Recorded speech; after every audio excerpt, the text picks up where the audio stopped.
வருகின்ற நாட்கள் அனைத்தும் முருகப்பெருமானின் அருளால் நிச்சயம் நல்ல நாளாக மாறப்போகுதுங்க. நீங்களும் முருக பக்தராக இருந்தீங்கன்னா மறக்காம முருகப்பெருமானை நினைச்சு கொண்டு ஓ முருகா போற்றி எனும் மந்திரத்தை மனதார நினைச்சு கொண்டு உங்களுடைய வேண்டுதல் வைங்க. நிச்சயம் முருகப்பெருமான் நிறைவேற்றி தருவார். பலருக்குமே பார்த்தீங்கன்னா இந்த ஒரு விஷயம் ஏக்கமாகவும் கனவாகவும் பெரியவங்க முதல் பார்த்திங்கன்னா சின்னவங்க வரைக்கும் எல்லோருக்கும் இருக்குது. அப்படிப்பட்ட ஒரு கனவு என்னன்னா சொந்தமாக நிலமும் மனையும் அமைவது தாங்க. அப்படி அமைஞ்சாலும் அதில் தொடர்ந்து பிரச்சனை சிக்கல்களை சந்திக்கக்கூடிய நபர்கள் முருகப்பெருமானின் அறுபடை வீட்டு முருகனை பார்த்தீங்கன்னா வீட்டில் எந்த முறையில் தீபமேற்றி வழிபட்டால் நம்முடைய பிரச்சனை சரியாகும். பூர்வீக சொத்தில் ஏற்படக்கூடிய நிலமாக இருந்தால் சரிங்க, வீட்டு பிரச்சனையாக இருந்தாலும் அனைத்தையும் தீர்த்து வைக்கக்கூடிய முருகப்பெருமானினுடைய வழிபாட்டு முறையும் குறிப்பாக முருகப்பெருமானுக்கு உகந்த செவ்வாய்க்கிழமை நாளில் எந்த முறையில் விரதம் இருந்து வழிபட்டால் நம்முடைய வேண்டுதல் நிறைவேறுன்னு தெரிஞ்சுக்க வீடியோவை கடைசி வரைக்கும் ஸ்கிப் பண்ணாமல் பாருங்கள். மேலும் நீங்கள் இந்த வீடியோ பதிவை பார்த்து கொண்டு இருக்கக்கூடிய நபர்கள் நீங்கள் முருக பக்தராக இருந்தீங்கன்னா ஓம் பாலதண்டாயுதபாணியே போற்றி எனும் மந்திரத்தை 3 முறை கமெண்ட் பண்ணுங்கள். நிச்சயம் உங்கள் வாழ்க்கையில் நல்லது நடக்கும். புதியவராக இருந்தீங்கன்னா வேலை இருக்க பைமை சேனலை சப்ஸ்கிரைப் பண்ணிவிட்டு கூடவே இருக்க பெல் பட்டனை கிளிக் பண்ணிக்கோங்க. தனிப்பட்ட முறையில் உங்கள் ஜாதக ரீதியாக ஏற்படக்கூடிய பிரச்சனைக்கு சரியான ஒரு பரிகாரத்திற்கோ வீடியோவில் டிஸ்கிரிப்ஷன் கீழே ஜோதிடர் நம்பர் கொடுத்துருக்கோம். அந்த நம்பருக்கு நீங்கள் கால் பண்ணி தெரிஞ்சுக்கலாம். வாங்க வீடியோக்குள்ளே போகலாம்.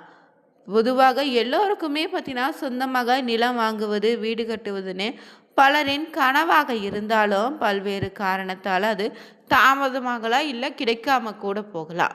நிலம் சொத்து தொடர்பான தடைகளை நீக்கி செவ்வாய் தோஷம் விலக முருகப்பெருமான் வழிபாடு சிறப்பான ஒரு பரிகாரம்னு சொல்லுவாங்க.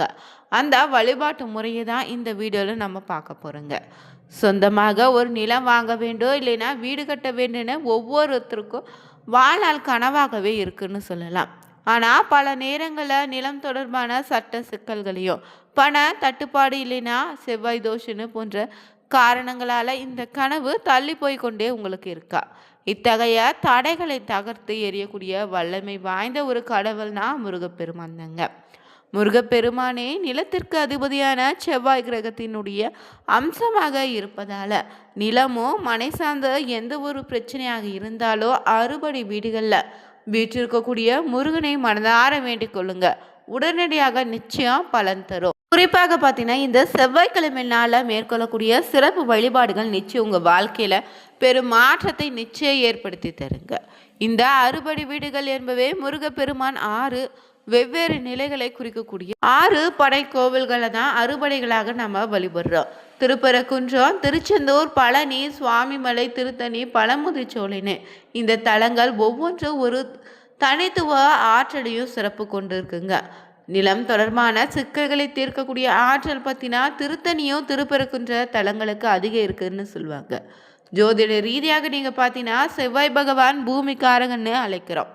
இந்த செவ்வாய் பகவானின் அதி தேவதைன்னு சொன்னால் இது முருகப்பெருமான் என்பதால் அவரை வழிபடுவதன் மூலம் ஜாதகத்தில் உங்களுக்கு செவ்வாய் தோஷங்கள் நீங்கள் இதன் விளைவாக பார்த்தீங்கன்னா தடைப்பட்டு கொண்டிருந்த நிலம் வாங்கக்கூடிய முயற்சிகள் கைகூடி வரும்.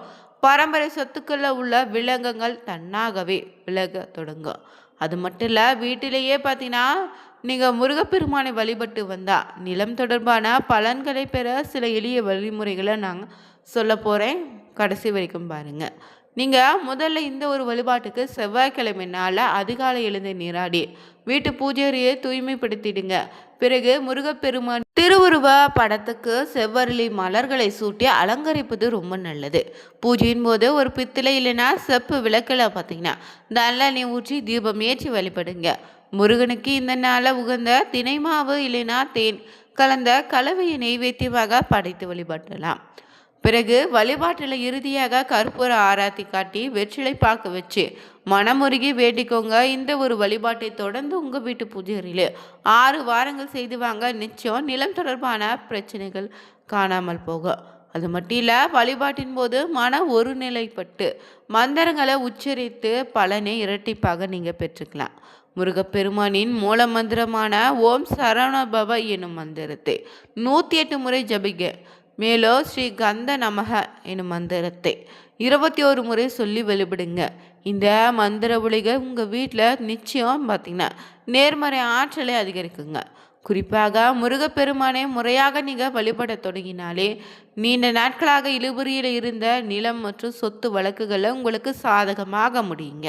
அது மட்டும் இல்லை, சொந்தமாக வீடு கட்டக்கூடிய யோகா அமைப்போ இல்லை நிலம் வாங்கக்கூடிய வாய்ப்பு நிச்சயம் உங்களை தேடி வரும். குடும்பத்தில் நிலவி வந்த பண தட்டுப்பாடு நீங்க செல்வ வளம் பெருகும். அது மட்டும் இல்லை, செவ்வாய் தோஷத்தினால் ஏற்படக்கூடிய திருமண தடைகள், உடல்நல குறைபாடுகள் நீங்கி உடல் ஆரோக்கியம் சிறப்பாக இருக்குங்க. நம்பிக்கையோடு இந்த ஒரு வழிபாட்டை பார்த்தீங்கன்னா தொடர்ந்து நீங்கள் செஞ்சுட்டு வந்தாலே நிலம் தொடர்பான பிரச்சனைகள் படிப்படியாக விலகிடும். அது மட்டும் இல்லை, முருகப்பெருமானுக்கு உகந்த கிழமையான செவ்வாய்க்கிழமைனால நம்மளுடைய வேண்டுதல் நிறைவேற இன்னும் என்ன மாதிரியான பரிகாரங்கள் செய்யலான்னா, இந்த செவ்வாய்க்கிழமைனால முருகனை தொடர்ந்து நீங்கள் வழிபட்டு வந்தாலே உங்களுக்கு இருக்கக்கூடிய கஷ்டங்கள் நிச்சயம் நீங்கிடுங்க.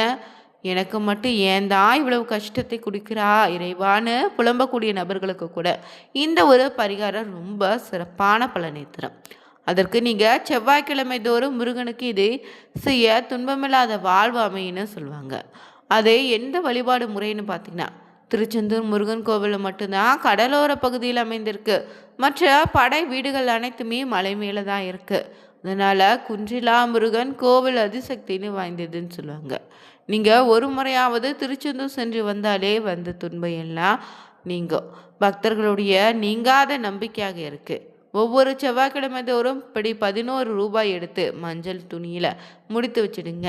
சிலருக்கு கோவிலுக்கு செல்ல வேண்டும்னா ஏதாவது ஒரு தடங்கங்கள் வந்துட்டே இருக்கா, கோவிலுக்கு சென்றால் அங்கே பிரச்சனை வருதா, போகின்ற வழியிலோ இல்லை வருகின்ற வழியிலோ சண்டையாகவும் சச்சரவுகளோடு நிம்மதி இல்லாமல் நீங்கள் வீட்டுக்கு வர்றீங்களா, இப்படி கோவிலுக்கு சென்றாலே பிரச்சனை வருகுதுன்னா உங்களை பிடித்த பீடை தரித்திரம் போன்ற கர்ம வினைகள் அனைத்து உங்களை விட்டு நீங்க போகுதுன்னு அர்த்தங்க. எனவே இந்த நினைச்சு கவலைப்பட்டும் படாதீங்க. கெட்ட கர்மா நீங்குவதற்காக தான் கோவிலுக்கு போகும்போது இந்த மாதிரி கெட்டதெல்லாம் நடக்கணும்னு சொல்லுவாங்க. மேலும் உங்களுக்கு கோவிலுக்கு செல்ல முடிகிறதோ அதுவரை நீங்கள் ஒவ்வொரு செவ்வாய்க்கிழமை தூரம் 11 ரூபாய் முடித்து வைத்து முருகனிடம் பிரார்த்தனை செய்துட்டு வாங்க.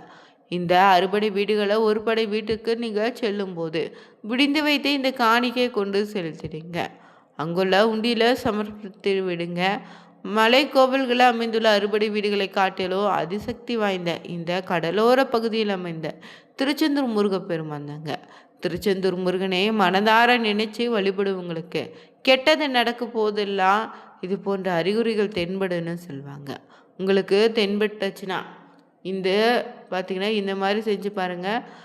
ரொம்ப நல்ல பலனை தரும். ஆபத்து நடக்கும்போது இல்லைன்னா நமக்கு பிரச்சனை தலைக்கு மேலே தலை விரித்தாடும் போதும் உங்கள் கண்களுக்கு பார்த்திங்கன்னா சேவல் மயில் முருகனுடைய படம் இல்லைன்னா யாம் இருக்க பயமேன்னு வார்த்தையே முருகனுடைய வேலு காவடி இவற்றில் ஏதாவது ஒரு நிச்சயம் உங்கள் கண்களில் பட்டிருக்கோம்.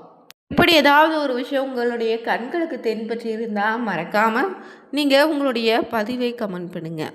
இதுபோல் யாருக்காவது நடந்திருந்தால் அவங்களுக்கு உடனே பார்த்திங்கன்னா முருகப்பெருமானின் அருள் பரிபூரணமாக இருக்குதுன்னு நீங்கள் எடுத்துக்கலாம். ஒவ்வொரு செவ்வாய்க்கிழமைனாலும் மனதார பிரார்த்தித்து 11 ரூபாய் முடித்து வைட்டிங்கன்னா எப்போது பார்த்திங்கன்னா இந்த முருகனுடைய ஆலயத்துக்கு செல்கிறீங்களோ உங்களுடைய வேண்டுதல் நிறைவேறிய பிறகு குறிப்பிட்ட காணிக்கையோடு இல்லை எவ்வளவு முடியுமோ அவ்வளவு காணிக்கை முருகனுடைய உண்டியில் இரட்டிப்பாக செலுத்திடுங்க. அது மட்டும் இல்லைங்க, முருகனுக்கு இந்த நாளை விரதம் இருக்கக்கூடிய நபர்கள் பார்த்திங்கன்னா செவ்வாய்க்கிழமைனா முருகனுக்கு உரிய நாள் தான். அதனால் செவ்வாய்க்கிழமைனால முருகப்பெருமானை நினைத்து வழிபட்டால் நிச்சயம் பார்த்திங்கன்னா வருவாய் அதிகரிக்குங்க. குடும்பத்தில் அமைதி உண்டாக மன நிம்மதி பெறுவீங்க.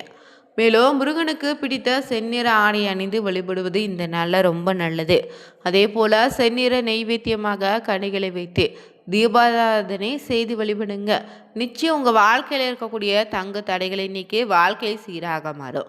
அதோடு எதிர்பாராத அளவு உங்களுக்கு புகழும் சக்தியும் நல்ல மங்கள நிகழ்ச்சிகளும் நடக்க வாய்ப்புண்டுங்க. அதே போல் உள்ளத்தில் நம்பிக்கை அதிகரிக்கும். முருகனுடைய வேலை வணங்குவதே என் வேலைன்னு வீட்டில் வேல் வைத்து வழிபடக்கூடிய நபர்களுக்கு இன்னும் ரொம்ப நல்லது. வீட்டு பூஜை அறையில் வேல் வைத்து அதன் இருபுறமும் 2 விளக்குகளில் ஒவ்வொன்றிலும் 3 திரிகள்னு 6 தீபங்கள் ஏற்றி வழிபட்டு வந்தாலே உங்கள் வாழ்க்கையில் பார்த்தீங்கன்னா சீரும் சிறப்பும் வந்து சேருங்க. அது மட்டும் இல்லை, சிவனுக்கு 3 மகன்கள் இல்லை 6 மகன்கள்னு சொல்லுவாங்க. நம்ம விரதம் இருக்கும்போது நம்ம வள்ளி தெய்வானையோடு கூடிய முருகப்பெருமானின் படத்தை வைத்து வணங்குவது நல்லது. விரதத்தை தொடங்கும் போது முருகனினுடைய அண்ணன்னு சொல்லக்கூடிய முழு முதல் கடவுளாக இருக்கக்கூடிய விநாயகரை வணங்கி விரதத்தை தொடங்கிடுங்க. கார்த்திகேயன் அன்னதான பிரபுனு என்பதால் இந்த நாளில் விரதம் மேற்கொள்ளக்கூடிய போது உங்களால் முடிந்தளவு அன்னதானம் செய்வது ரொம்ப சிறப்பான பலனை தரும். முருகனுடைய அருள் உங்களுக்கு பரிபூரணமாக கிடைக்கும்.